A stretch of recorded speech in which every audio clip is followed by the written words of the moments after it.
بسم اللہ الرحمن الرحیم۔ روز محشر سب سے پہلے حضرت جبرائیل حضرت میکائیل علیہ السلام زمین پر تشریف لائیں گے۔ ابھی کوئی بھی اپنی قبور سے باہر نہیں آیا ہوگا۔ ان کے پاس براق اور پوشاک اور تاج ہوگا جو ہمارے آقا و مولا حضرت محمد مصطفیٰ صلی اللہ علیہ وآلہ وسلم کے لیے لائیں گے، لیکن اس دن کی ہولناکی سے ایسے گھبرائے ہوں گے کہ انہیں معلوم نہ ہو سکے گا کہ روزہ رسول کریم صلی اللہ علیہ وسلم کہاں ہے۔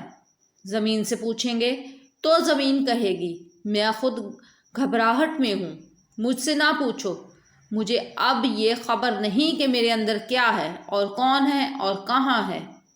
جبرائیل علیہ السلام مشرق و مغرب کا کونا کونا چھان ڈالیں گے، لیکن کچھ معلوم نہ ہو سکے گا۔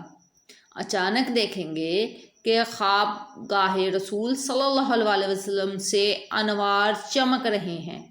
وہاں جبرائیل علیہ السلام پہنچیں گے تو دیکھیں گے کہ رسول صلی اللہ علیہ وسلم مزار مبارک سے باہر رونق افروز ہیں، چنانچہ خود فرمایا ہے، میں پہلا وہ ہوں کہ جس سے زمین پھٹے گی۔ جبرائیل علیہ السلام کو دیکھ کر حضور صلی اللہ علیہ وآلہ وسلم فرمائیں گے، اے جبرائیل، میری امت کا کیا حال ہے؟ عرض کریں گے، حضور صلی اللہ علیہ وسلم آپ زمین سے باہر ہیں اور وہ ابھی زمین میں ہیں۔ آپ پوشاک پہنے، تاج سے سر پر زیب فرمائیے اور براق پر سوار ہوں، کمر شفاعت باندھ کر میدان حشر میں تشریف لے چلیے۔ امت بھی آ جاتی ہے۔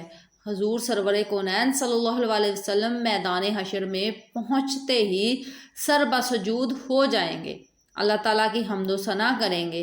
حق سے ندا آئے گی، اے حبیب صلی اللہ علیہ وسلم، آج کا دن خدمت یعنی عبادت کا نہیں بلکہ عطا و نعمت کا دن ہے۔ سر اٹھا سرور، اور شفاعت کا سہرا تیرے گلے میں ہے، تو کہتا جا میں چھوڑتا جاؤں، اس لیے تو نے دنیا میں وہ کر دکھلایا جو میں نے کہا۔ آج ہم آپ کو وہی دیں گے جو آپ چاہیں گے، تجھے تیرا رب وہ دے گا جو تو راضی ہو جائے گا، یعنی جس سے آپ راضی ہو جائیں گے۔